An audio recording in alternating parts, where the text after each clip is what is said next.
Christians, Muslims, Jews believe in the same God. All you need to do is this. Don't say, I'm asking the Christian God. Say, I am asking God. And I believe Hamza, you know, you're telling me about your story. He used to pray to just God. And God guides. And look, he's got a beautiful beard now. It's fine if you have this spirituality idea. There's, you know, all humans crave spirituality. All of them. Let's say, yeah. But then it has much more implications when you're saying there's an existence of God. He set up these rules, and we gotta abide by them. It has way more implications for the people around me when there's someone coming with these claims, rather than saying, you know, there might be a God. I have no clue where is he. I have no idea what is he doing. I don't know if he cares about me. He might have created the universe. Well, I have no idea. I'm just gonna live. Yeah, but here's the problem you have, you see. I've run out of my voice, so he's going to... Here's the problem you have. If you come to the conclusion that a believer God exists, yeah? No, I'm giving an example. Okay. I'm giving an example. So, because you said, if someone says they believe in God but they don't know why, and this, that, the other, yeah? Yeah. All right. But for me, when I became to believe in the existence of a creator, my next question is, why did he create? What was the purpose of the creation? Oh, that's a good question. Yeah. Well, has he tried to communicate with us? Has he tried to guide his creation? Has anyone claimed to have a contact with this creator? Do you understand? Okay. So, see, when I've explained this a few times, I became a Muslim. I believed in a creator before I became a Muslim. Mm-hmm. So the Quran, Islam, Muhammad sallallahu alaihi wasallam, any of this had nothing to do with me believing in the existence of a creator. Okay. Right. Now you said something earlier that I want to clarify. You keep asking for proof and evidence. Yeah. All right. Now, first thing, science can't prove the existence of God.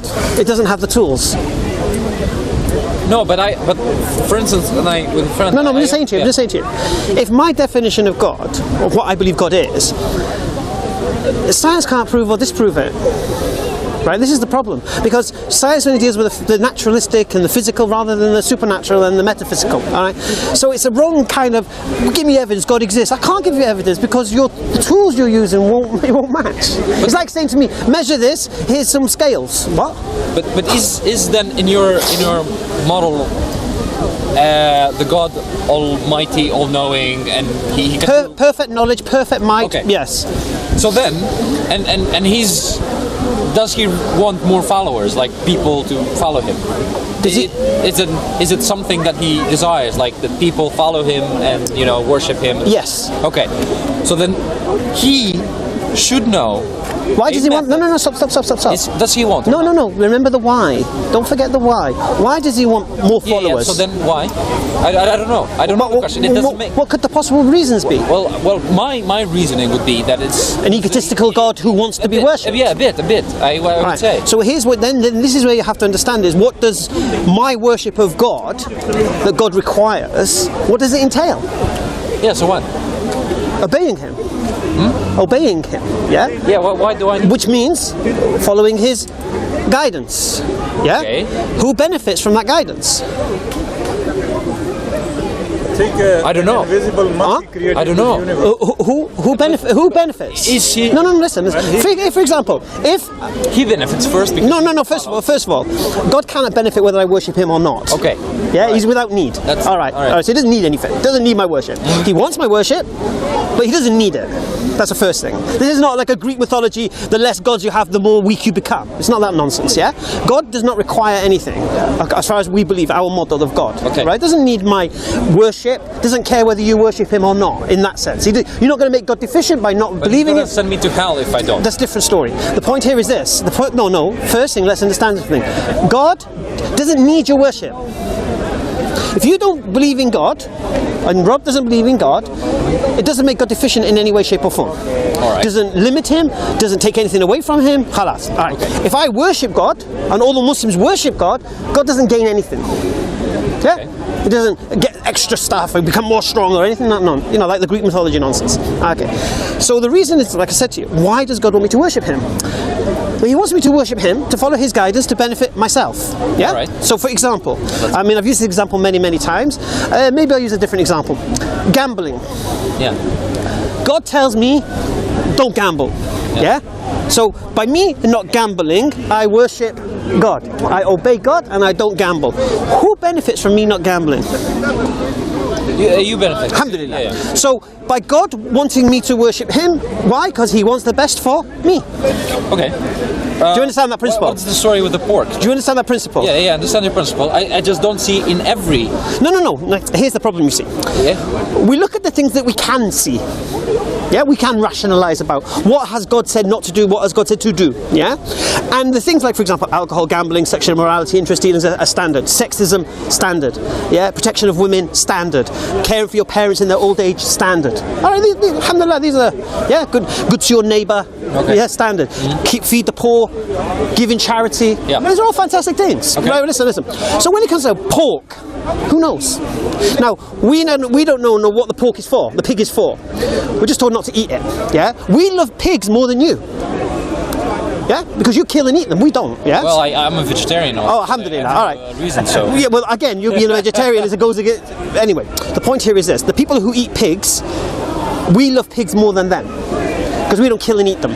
Maybe there's another purpose in the pig. Maybe there's something in its DNA that will cure cancer one day. Who knows? But what we know as Muslims, we're told don't eat it, so we don't eat it. Now, the things we can rationalise about.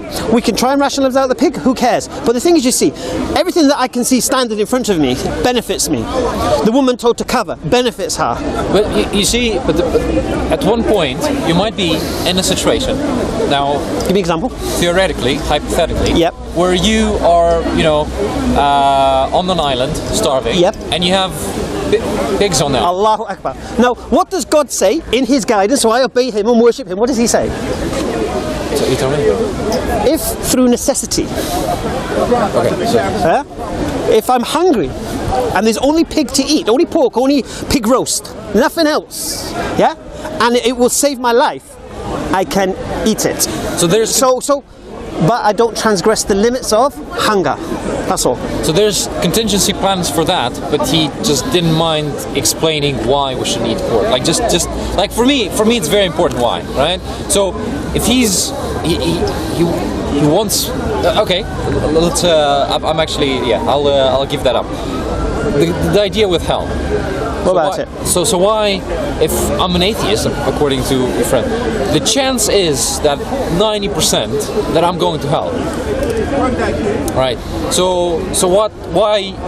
So it doesn't make sense for me that you're saying he doesn't gain anything from it, or he doesn't necessarily need me to worship him. But at the same time, if I'm not, he's punishing me for that. So you see, the incentives are not there. How? Whoa! Sorry. The incentives are not there. Isn't it a hell incentive? No. The incentives is the other way around. Why would he punish me if there's nothing to gain for him, okay. or not? Exactly. What motivates you in life? I have different reasons to do my things. I want to, be happy. I'll put a claim out there. I'll put a claim out there. I personally believe everybody is motivated by punishment or reward. Okay. Yeah. All right, I believe that. I believe that without a shadow of a doubt. That even if you're a charity worker, yeah, your reward is a smile on that face. Yeah, that's true. Yeah. So you'll get your reward that way. Okay. You go to work on time so you don't get fired. For example, you don't go to work drunk because you might get fired. Yeah. You don't park on double yellow lines because you might get a ticket. All right? Yeah. You pay for your parking so you don't get a ticket. Yeah. All right. So we're motivated in life by punishment and reward. So in our model, God gives you the greatest punishment to get away from and the greatest reward to go to. So you can see through the model that we're following is God is saying, yeah, and what is going to escape us from the greatest punishment and take us to the greatest reward is obeying Him, which is what? Benefiting who? Me. You see, that doesn't make me believe, because it doesn't make sense. What did it make sense for what I just said? It makes sense when you have a God that is not almighty.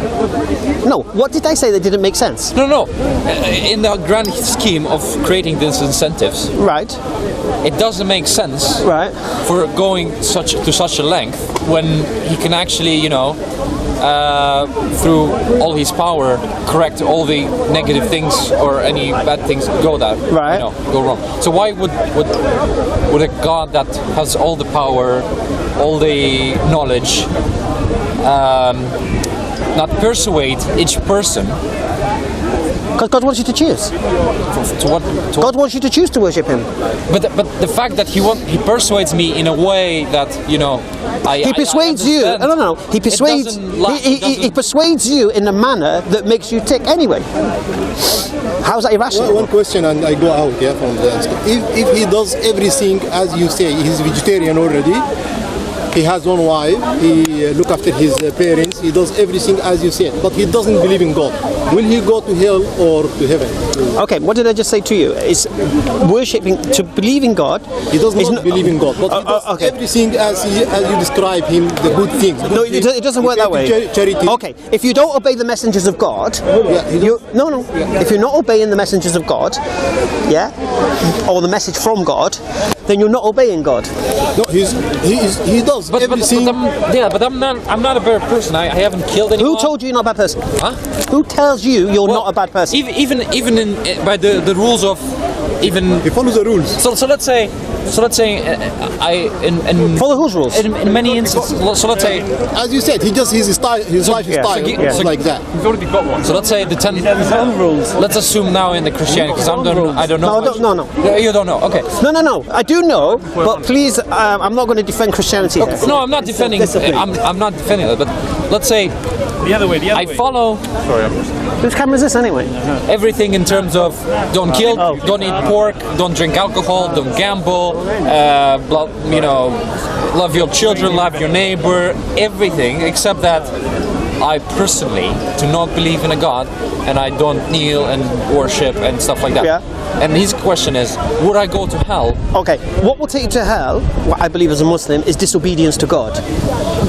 What is that? Not being disobedience to God. Yeah. Not doing what God says. Yeah, but that's not. So you're saying I can do all these good things? Who says it? No. First thing. And still go. I don't think there's. Look, there's three people in this world. There are those people who do what you do. Yeah. Good to everybody, yet reject God and His messengers. Yeah. Okay. Then you have the one who believes in God and prays 5 times a day, but isn't good to his neighbours, cheats and lies and steals and whatever. All right. And then you have the one who follows God's guidance, prays to God, and treats his neighbours kind. See, one is disrespect to God, the other one is disrespect for people. The third category is what we should aim for, where we show respect to God, our Creator, who sustains us, and we show respect to our neighbours. So in idea, the conclusion would be that actually God requires for me to worship Him. So yes. he needs that. No. But that He doesn't need you. But that is the conclusion. Okay, like I said to you, look. God wants, the Creator wants the best for you in your life. The best system of life for you to live in this world today. If it's not Islam, you don't have that. If you don't have Islam in your life, you're not living the best system of life in this world today. You're not following the best guidance, Guaranteed you're not. But I'm doing exactly the same things as... Really? Do you drink alcohol? I drink alcohol. All right. Okay. So now, I'm sorry I have to go to the alcohol again, but it's a standard. You are now poisoning yourself, thinking that's good guidance. Okay. So let's... I don't drink alcohol. I have a friend who doesn't drink alcohol. Does he have sex outside of marriage? What? Does he have sex? I don't know that. All right. So let's say he didn't. Let's assume. I'm not going to go through every teaching of Islam. Does he deal in interest? Does he have a credit card? Does he have a debit card? Sorry, does he get mortgages? Does he do loans? So you're not supposed to... Does he gamble? No, of course not. Does he gamble? Right. Interesting. Well, they're all poisons, aren't they? Interest is poison. Alcohol is poison. Gambling is poison. Sexual immorality is poison. Yeah, but he's not allowed to have a debit card just because... No, not debit card. Credit card. Credit card. Yeah, interest. Yeah. But I'm not... Right. So here's the point, you see. My guidance saves me from all of that destruction. Okay. Yeah? Therefore, I'm obeying God, I'm worshipping God, and through that I'm benefiting whom? Myself. So right now I'll repeat myself. I have your guide you're following in life doesn't compare to what I have. Okay. So let's go again to the extent of assuming there's a kid who didn't do 18. He's 18. He didn't do any of the things you mentioned, but he never prayed to Allah, even if he knew about the existence of it. Because I know that is an important condition that he has to know about. Of course. Yeah, he knows about it. He's just Arrogant. believe. Oh, No, is he arrogant or what? No. He just, as me, as an atheist, he says it doesn't conscribe to the model, or I haven't seen him. Why? But I've just explained to you, your model cannot prove or disprove the existence of God. No. But for him, it's the idea of. You need a new model. You need a new tool. It's not working what you've got. No. But the idea. Okay, now it's shifting the burden of proof. But anyways, the idea is. Whoa. Sorry. I'm not saying I can prove anything for a fact. I'm saying I don't have proof. But I'm saying absence of evidence, not evidence of absence. And that's your logical fallacy, not mine. Yeah. But he's not believing something that he cannot see, prove, or. But you can't. The tool you're trying to use cannot do that job. Do you not understand that? Okay. Like I said, I'll repeat myself. It's like me saying to you, go measure how long that is. Here's some scales. How can you measure how long something is with scales? You can't. So you're asking me to prove something using a tool, right, that can't be used to test that thing. No, but then again, that is beside the point. The point. No. That is the point. That is the point, because that means, according to your naturalistic understanding, there can never be any evidence for God. Let's go back to the idea of. No. Belief based on reason. Of that man. You're saying he's arrogant. I'm saying he just doesn't believe because he doesn't have any reason. Did you not hear what my brother Sabur said? He says, as a category, there's hell. Allah in His wisdom can forgive whom He chooses. I don't know. I don't claim to know. I'm not a Christian here. I'm not one who knows I'm in paradise now. I don't know that. Like I said, don't try and get me to defend Christianity here, because I ain't a Christian. No, but I'm not. No, but they believe they're saved and that's it, they're done. I don't believe that. So is he going to hell or not? I don't know.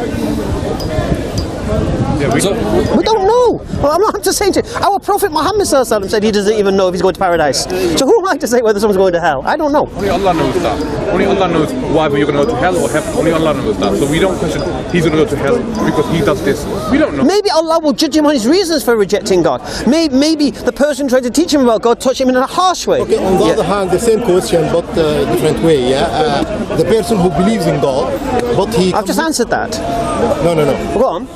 No, you have to wait until people finish with the question. Well, what's happening in the conversation with my friend here? No. This is completely different. The same question, but in the inverted way. If the person he believes, he does believe, but he commit sins. Right. Yeah. Right. Will he go to heaven or? I don't know which part I just said. I don't know who's going to heaven and who's going to hell. Yeah. That's good answer. Yeah. Alhamdulillah. Again, yeah. You know, but we know so many ways can expiate sin. Having wudu before salah expiates sin. Praying your salah expiates sin. Giving in charity expiates sin. Fasting expiates sin. So we don't know what sin will be forgiven. Repentance expiates sin. Yeah, we're not Christians. Okay, so then again, going back to the idea. So you're saying. I'm saying to you. I'm going to say it to you. Who goes to heaven and who goes to hell is not my judge. Okay, it's fine. That's completely fine. For example, I'll give you an example. I'm getting done at the moment for some points on my license. Now it's mandatory. I'm going to get banned. But the judge can use his discretion and say, because it's going to cause me extreme hardship, whatever, even though the law says I should be mandatory banned, the law can use its discretion and say, because it's going to cause me hardship, livelihood, whatever, they can suspend the ban. Yeah? Okay. So even though the law dictates that I should have a mandatory ban, there's still discretion from the judge. Same principle with God. God can forgive whom He chooses. So going back. See, here's the thing, you see, I had this conversation a while ago with an atheist. Yeah. Basically what he's saying is that if when we both die, and you're right, and there is no God, yeah, that I'm the loser somehow. Because why? Because I haven't been able to live life as I choose. I've lived life as I've been told to live it. Yeah.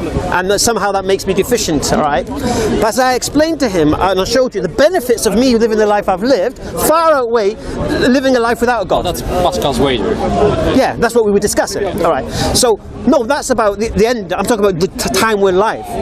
As if I'm deficient, I've lost out on something in life because I've not been able to play with the girls like I might have been able to play with the girls, or drink alcohol like I could have drunk alcohol, or not bothered with my prayers, or not cared about my parents in their old age, or whatever. I could have lived life freer.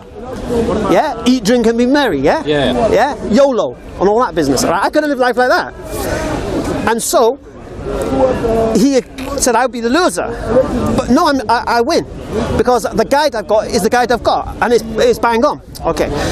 In reverse, if I'm right, you've got massive issue. That's the Pascal's wager side. Do you understand? Yeah, no, I totally. Right. Yeah. So, believing what I believe wins out every way. Now, I would question someone who denies God's existence. I would question why they're trying to use a tool that can't be used.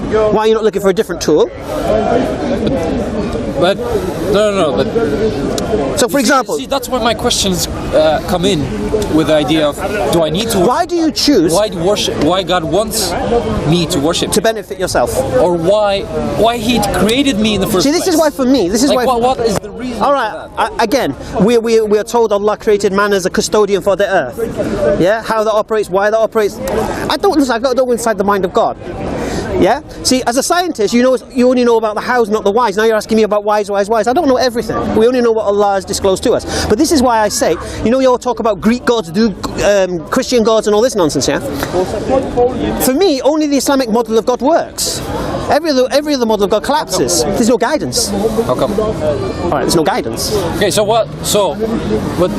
What if you find a book that also says define? How do you make the difference between the Quran and the guidance? What do you mean the Quran and what? And other holy books? Well, the Quran is unique, isn't it? How is it? There's no book like it. How is it? Not like any other book? No. That's a chat. That's a, No, but that's why how is it that is not like any other book? Okay, first thing, I'm not an Arab, so I can't challenge that particular challenge of the Quran, where it says bring something like it. But what I know of is the Quran today is the Quran today. Whether you're a Shia, or whether you're Ahmadiyya, or wherever you are, the Quran today is the Quran today. It doesn't change. Unlike Christianity, depending on which denomination, which Bible you use. If you're Catholic, you've got 7 extra books. If you're not, if you're Ethiopian Bible, you've got 8 extra books or something like that. Yeah? Okay. Yeah, if you're a King James Bible reader, you'll have more verses in it than an NIV reader. There's all different stuff going on there, right? This indicates to me man's involvement. All right. So when I read the Quran, when you read the Quran, have you ever read the Quran? No, I have one. I okay. to read it one day. You need to read it. You feel like you're being spoken to. Okay. Yeah. You see the questions you're being told to reflect, contemplate. You know, like Rob was indicating earlier about this kind of science versus religion. There is no science versus religion.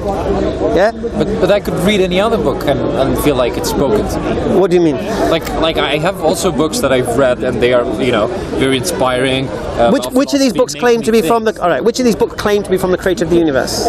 None of them, because they are right. not. Well, the Quran does make that claim. Okay. So the idea is that it's written in the book that is claimed to be made by God. So what?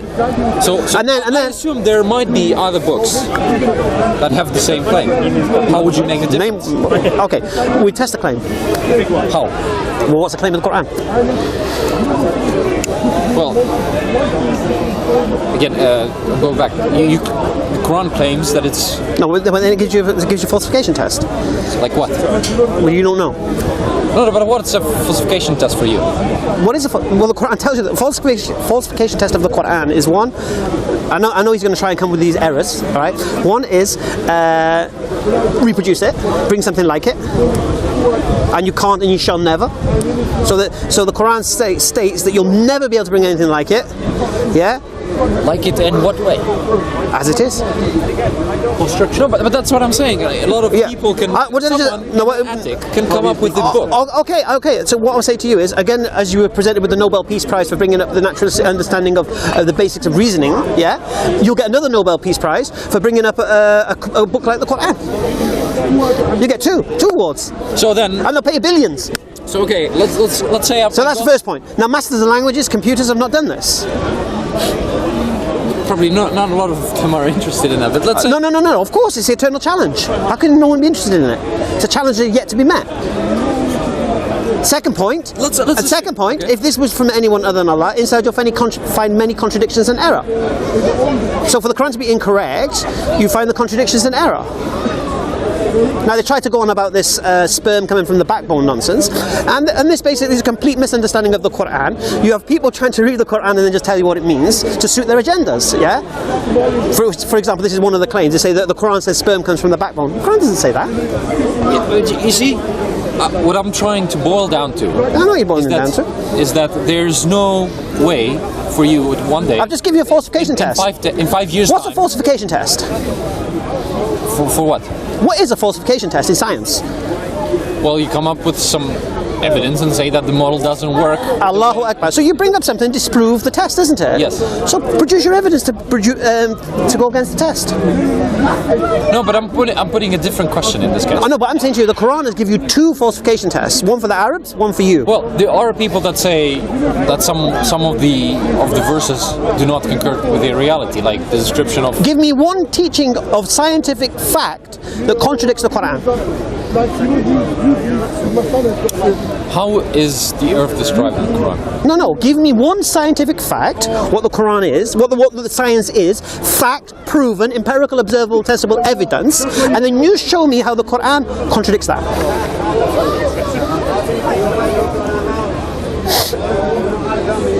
I haven't read all the Quran. No, but you must have some kind of scientific fact in your mind. I have the idea of the Earth being described as a what is it? Flat carpet. A plane, sort of. More like a plane rather than spread out like a carpet. Yes. Okay. Do you live in a house or a masonette? Or a bungalow? In a house. In a house. Do you have stairs in your house? Yes, I do. Carpet in your house? Yes, I do. Flat? What do you mean flat? Carpet on the stairs, is it flat? No. Right. So just because something's spread out like a carpet to cover something doesn't make it flat. But I haven't seen. If I put carpet on a football, yeah, I've covered it, haven't I? I've covered the ball with a carpet. Okay. But it's not flat, is it? Again, let's. So here's the problem. You see, people, like you say, come up with these ideas, but they've either misunderstood the Quran. The majority of the time, they've misread it, like the backbone issue. Yeah, they've completely misread it. They've fitted it into their agenda to try and suit what they're trying to claim.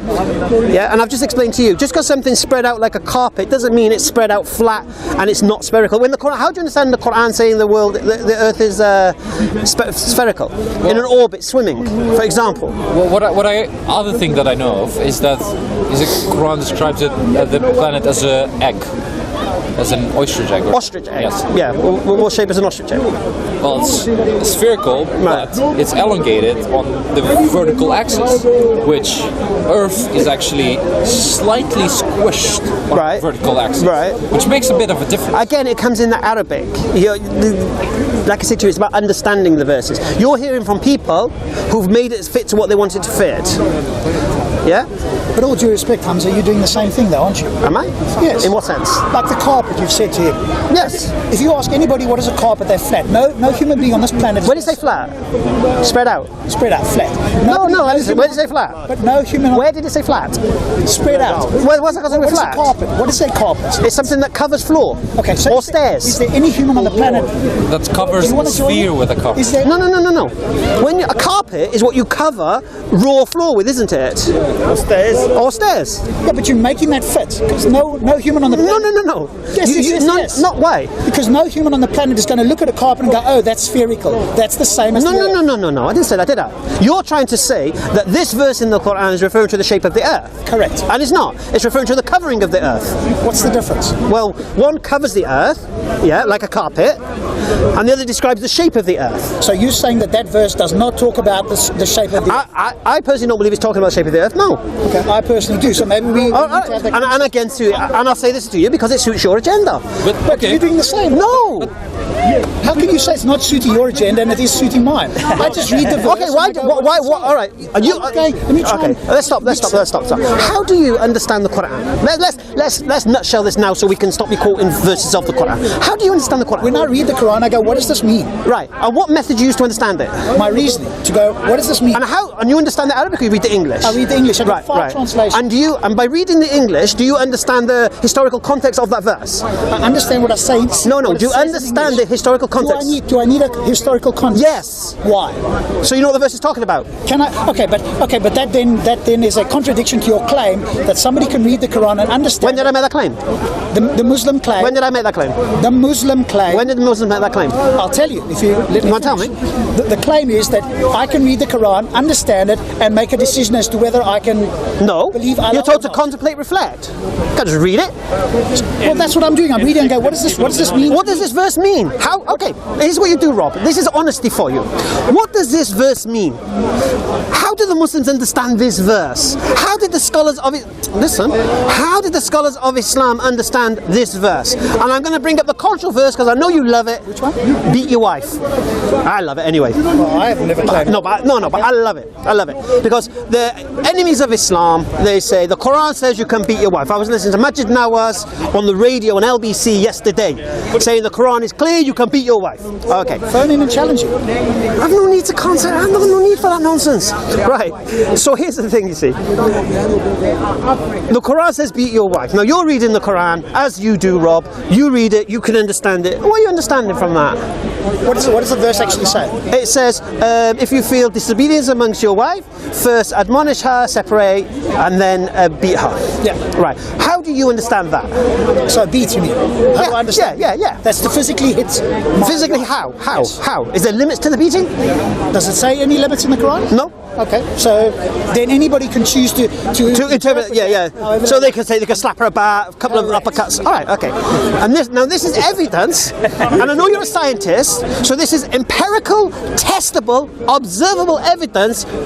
Your method of understanding the Quran is flawed. Okay. All right, because we as Muslims, when we see a verse of the Quran, the first question we ask, how do we understand what it's saying? So then we will see, did the Prophet Muhammad sallallahu alaihi wasallam, the messenger who brought the Quran, explain this? Yeah. So what did he say about this? When we see what he said about this, we know it's not what you think it is. It's something else. Where did he talk about this for? In the Hadith. Okay, so you've got. So you have to read both. Allahu Akbar. So you have what you have to do is understand what the Quran is saying. Now, the one who brought the Quran is the one who helps you understand the Quran. So, for example, the Quran says to pray, doesn't show you how to pray. The Quran tells you to fast, doesn't show you how to fast. The Quran doesn't set the limits of zakat. Yeah. So there are many things that Islam teaches which are not found in the Quran, but the basic is there, and then the Prophet Muhammad sallallahu alaihi wasallam explains those verses to you. Yeah. So what he explains. So, for example, it's like you buying a brand new phone, yeah, and you get the manual with the phone, and then you get a knock on the door, and you got the guy from Samsung who wrote the manual, get the manual explaining the manual to you. Yeah, that is exactly what Islam is. You have the Quran, then you have the working example. See, this is the difference between Islam and Christianity. See, Christianity is so abstract. You're supposed to be like Jesus, but you say Jesus is God. Not you, to Christians. They believe Jesus is God. How can you be like Jesus? Jesus was never a father. So how do I take my example of being a father? Jesus was never a husband. How do I know be a husband? Right? It's so abstract.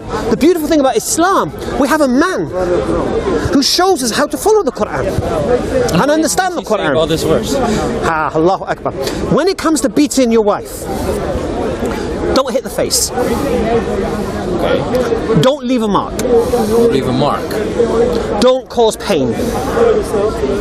Can you just for the record here? Have you got that I can go look this up? So what? Google is your friend, Rob. Yeah. So you haven't got a verse. Google is your friend, Rob. All right. Just say beat your wife answering Christianity, or turn the tables. One of those. Anyway, so listen again. Can't cause pain. Can't leave a mark. Can't hit That's the not face. the definition of beating. Allahu Akbar. No, it's not the definition of beating Rob thought it was. That's the point. Okay. Now listen. Those three things, those three conditions, yeah? Now we go back to the Quran. So as a Muslim now, I read the Quran this way.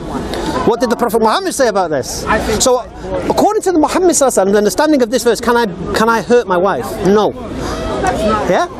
No, I can't. And then what we do, we look at the rest of the Quran and all the hadith of the Prophet Muhammad with regards treatment of wives. Yeah? And what do we find? Women are the twin halves of men. Men are the protectors of women.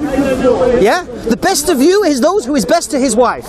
So all of these things added up tells us, yeah, you can't beat your wife. Right? Now listen. Rob's understanding of the Quran, DIY job, you can beat your wife. Yeah, and that's not his fault, because that's how you're understanding it, right? But that's every... Now here's the problem. When he reads the verses about the carpet, yeah, he does it the same way.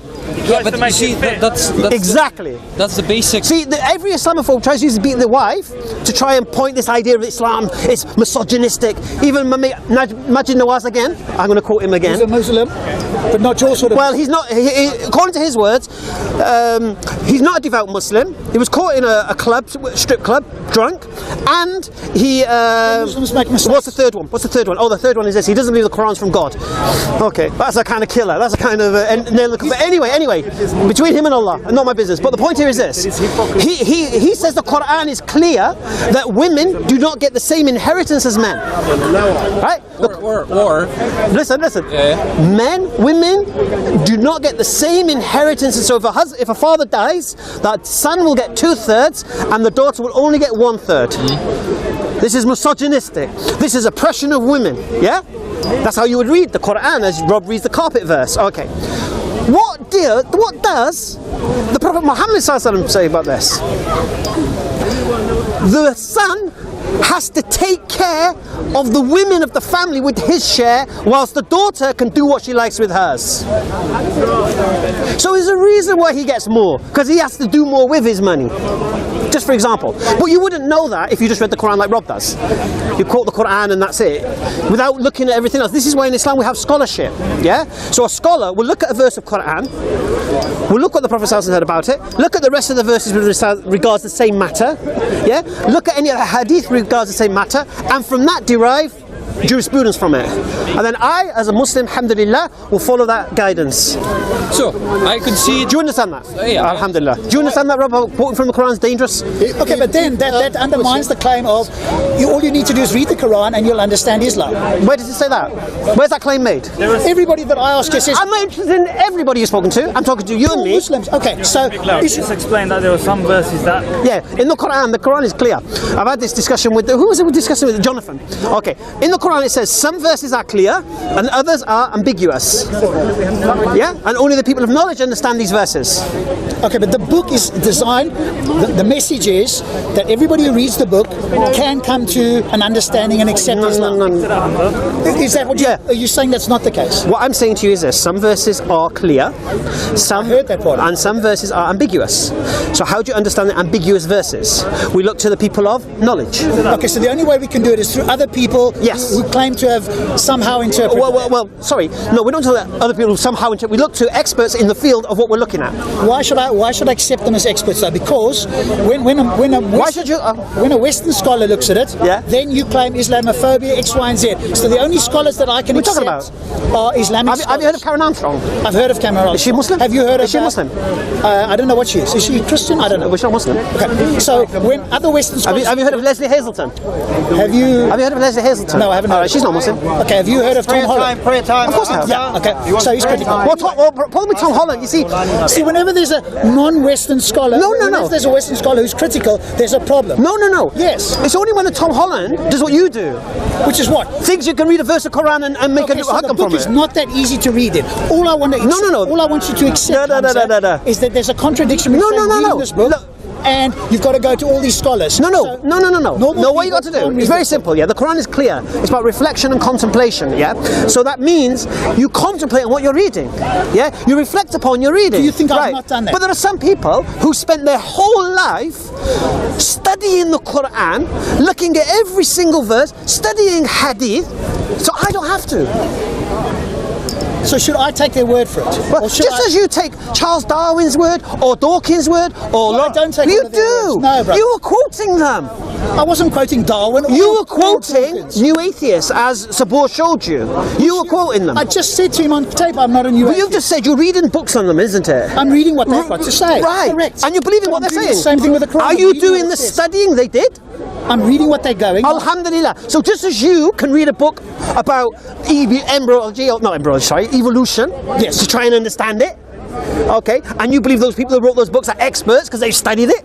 Yes, correct. We do the same thing with the Quran. Okay, but there's evidence for those things. What do you mean? Evidence for what? Because when you study the Quran, why should I take an Islamic scholar as a authority? Because there's a confirmation bias there. He's studying the Quran to ensure that it meets or comes up. No, it's very, very simple. It's very, very simple. To falsify. It's very, very simple. Very, very simple. I'll give you an example.